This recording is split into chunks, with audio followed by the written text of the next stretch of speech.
नमस्कार जय जगन्नाथ। आज 30 जानुआरी शुक्रवार। आज दिन किछि देश और राज्यर किछि गुरुत्वपूर्ण खबर रही। वीडियो को संपूर्ण देखंतु जहा फल आपण संपूर्ण सूचना पाई परिबे एवं वीडियो को लाइक सहित चैनल को सब्सक्राइब रखंतु जहा द्वारा आपण एई भली लेटेस्ट न्यूज बेटे प्रतिदिन पाई परिबे। तो आसंतु संपूर्ण खबर उपरे नजर पकेबा। प्रथम सूचना रही संसदर बजेट अधिवेशन राष्ट्रपति द्रौपदी मुर्मू अभिभाषण सहित आरंभ होईछि। एही अधिवेशन दुईटी पर्याय अनुष्ठित हेब।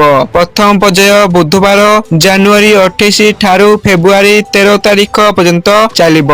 केंद्र संसदीय व्यापार मंत्री किरण रिजिजूंक एक एक्स पोस्ट अनुसार द्वितीय पर्याय बजेट वितर्क हेब। परवर्ती सूचना है ओमफेड पार्लर भेंडिंग जून रे गुटखा मना सरकार निर्देश पर नुआ कटकणा जारी करिछि। बीएमसी राज्य रे गुटखा बिक्री उपरे कटकणा लागू पर बीएमसी पक्षरु तत्परता प्रकाश पाइछि। मेयरଙ୍କ अध्यक्षतारे बुधवार बसिथिबा कॉर्पोरेशन बैठक रे गुटखा बिक्री निषेध उपरे आलोचना होइथिला। परवर्ती सूचना राज्य रे खरीफ ऋतु रे धान संग्रह जारी रही। राज्य रे चाषी मानक स्वार्थ रक्षा पाई सरकार विभिन्न पदक्षेप ग्रहण करछंती। धान संग्रह समय कौनसी अनियमितता अभियोग आसिले तुरंत पदक्षेप ग्रहण करने राज्य खाद्य जोगाण निगम परिषद रे निर्देश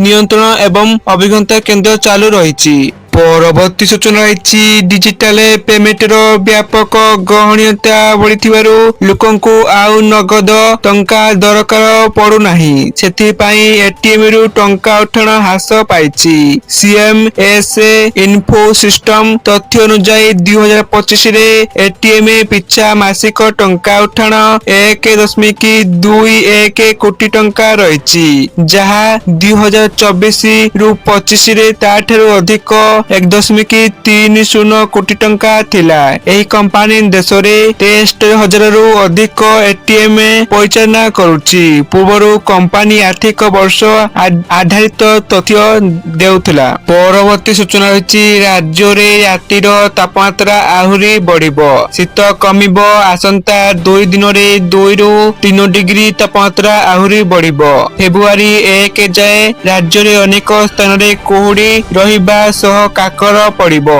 आज 6 जिल्ला रे घन कुहुडी पाई येलो वार्निंग जारी करा जाय अछि। भुवनेश्वर रे रातिर तापमात्रा आसंता 24 घंटा रे 17 डिग्री रहिबो। परवर्ती सूचना अछि पर्यटक एवं सरकारी अधिकारी सुविधा पाई राज्य सरकार विभिन्न पर्यटन स्थान रे डाक बंगला निर्माण करछंती। एणिकी पूर्त विभाग डाक बंगला बा इन्फेक्शन बंगला आईबी गुड़िकर बुकिंग प्रक्रिया को संपूर्ण डिजिटाल बुधवार पूर्त मंत्री पृथ्वीराज हरिचंदन एथिपाई एक स्वतंत्र पोर्टाल खोलछंती। परवर्ती सूचना भुवनेश्वर रे पेट्रोल और डीजल नुआ दर जारी आज भुवनेश्वर रे पेट्रोल दर 101 टंका 3 पैसा रही बेले डीजल दाम प्रति लिटर पिछा 92 टंका 60 पैसा रही। तेबे ओडिशार विभिन्न अंचल रे एही दर स्थानीय उपलब्धता उपरे निर्भर करी कम किमा बेसी होई पारे। परवर्ती सूचना गाड़ी चालक मिला आश्वस्ति चालान थिले भी मिलिबो प्रदूषण सर्टिफिकेट। पीयूसीसी नथिले भी मिलिबो पेट्रोल। प्रदूषण सर्टिफिकेट प्रसंग रे एही गुरुत्वपूर्ण राय प्रदान करछंती ओडिशा हाईकोर्ट। एने राज्य सरकार को आवेदन को खारज करी दिछंती ओडिशा हाईकोर्ट।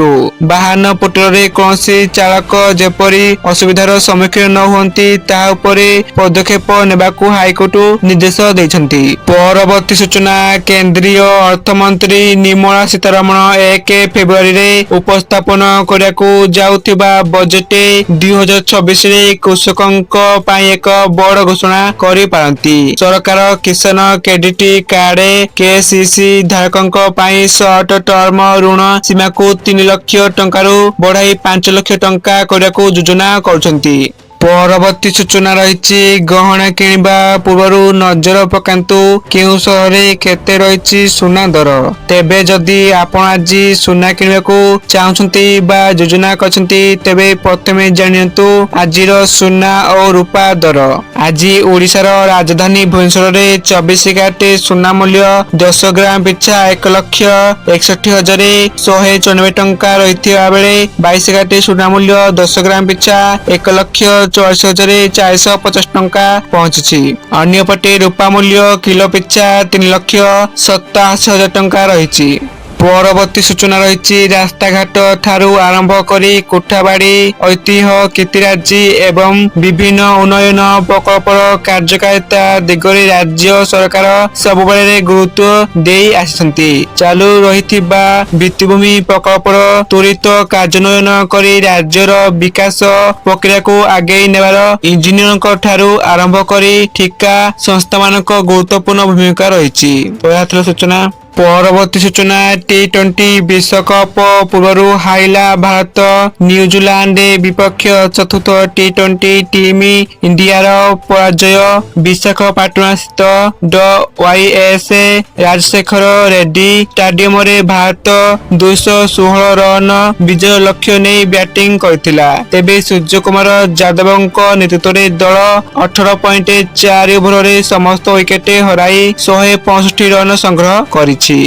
ପରବର୍ତ୍ତୀ ସୂଚନା ରହିଛି ଢେଙ୍କାନାଳରେ ପ୍ରସ୍ତାବିତ ଇସ୍ପାତ କାରଖାନାକୁ ନେଇ ବଢୁଛି ବିବାଦ।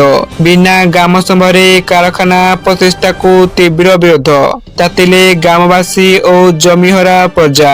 ଢେଙ୍କାନାଳ ଉଡାପଡା ବ୍ଲକ ଖଡଗ ପ୍ରସାଦ ଓ କୁରୁଣ୍ଟି ଗାଁରେ ହେବ ପ୍ରସ୍ତାବିତ ପ୍ରକଳ୍ପ, ଯାହାକୁ ବିରୋଧ କରି ଖଡଗ ପ୍ରସାଦ ଗ୍ରାମ ପଞ୍ଚାୟତ କାର୍ଯ୍ୟାଳୟରେ ଲାନ୍କୁ କ୍ଷତିଗ୍ରସ୍ତ ପ୍ରଜା ସଂଘ ଓ ଗ୍ରାମବାସୀଙ୍କ ପକ୍ଷରୁ ଏକ ପ୍ରତିବାଦ ସଭା ହୋଇଛି। ପରବର୍ତ୍ତୀ ସୂଚନା ରହିଛି ସରକାରୀ ଚାକିରି ଆବେଦନରେ ତୃତୀୟ ଲିଙ୍ଗଙ୍କ ବିକଳ୍ପ ରଖିବା ପାଇଁ ରାଜ୍ୟ ସରକାରଙ୍କୁ ସୁପାରିଶ କଲେ ଓଏଚଆରସି ଓଡ଼ିଶା ମାନବ ଅଧିକାର ଆୟୋଗ। ତୃତୀୟ ଲିଙ୍ଗ ବା ଟ୍ରାନ୍ସଜେଣ୍ଡରକୁ ସମାନ ସୁଯୋଗ ପାଇଁ ଓଏଚଆରସି ଙ୍କ ସୁପାରିଶ ଜଣେ ତୃତୀୟ ଲିଙ୍ଗଙ୍କ ଆବେଦନ ଆଧାରରେ ଓଡ଼ିଶା ମାନବ ଅଧିକାର ଆୟୋଗ କହିଛନ୍ତି। ପରବର୍ତ୍ତୀ ସୂଚନା ରହିଛି ସୁପ୍ରିମକୋର୍ଟଙ୍କ ୱେବସାଇଟ ଅନୁସାରେ ପ୍ରଧାନ ବିଚାରପତି ସୂର୍ଯ୍ୟକାନ୍ତ ଏବଂ ବିଚାରପତି ଜୟ ମାଲ୍ୟା ବାଗଚିଙ୍କ ଖଣ୍ଡପୀଠ ଆଜି ଶୁଣାଣି କରିବେ। ସୁପ୍ରିମକୋର୍ଟ ମାମଲାର ଶୁଣାଣି ପାଇଁ ସୂଚୀବଦ୍ଧ କରିଛନ୍ତି। ୟୁଜିସି ଜାତିଗତ ଭେଦଭାବ କରିବା ସହିତ କିଛି ବର୍ଗକୁ ସୁରକ୍ଷାରୁ ବାହାରେ ରଖିବାକୁ ଅଭିଯୋଗ ହୋଇଛି। ପରବର୍ତ୍ତୀ ସୂଚନା ରାଉରକେଲାରେ ଇଣ୍ଟରପ୍ରାଇଜ ଓଡ଼ିଶାର ରଜତ ଜୟନ୍ତୀ ସଂସ୍କରଣ ଉଦ୍ଘାଟନ କଲେ ମୁଖ୍ୟମନ୍ତ୍ରୀ ମୋହନ ମାଝୀ। ରାଉରକେଲା ଗସ୍ତ ସମୟରେ ମୁଖ୍ୟମନ୍ତ୍ରୀ ଆଜି ବଡ଼ ଘୋଷଣା କରିଛନ୍ତି। ସେ 8,884 କୋଟିର 20ଟି ପ୍ରକଳ୍ପର ଉଦ୍ଘାଟନ ଏବଂ ଶିଳାନ୍ୟାସ କରିଛନ୍ତି। 6,832ଟି ଚାକିରି ମଧ୍ୟ ସୃଷ୍ଟି ହେବ ବୋଲି ମୁଖ୍ୟମନ୍ତ୍ରୀ କହିଛନ୍ତି। ତ ଏହା ଥିଲା ସୂଚନା। ଆପଣମାନେ ଭିଡିଓକୁ ସମ୍ପୂର୍ଣ୍ଣ ଦେଖିଥିବାରୁ ଆପଣମାନଙ୍କୁ ଧନ୍ୟବାଦ।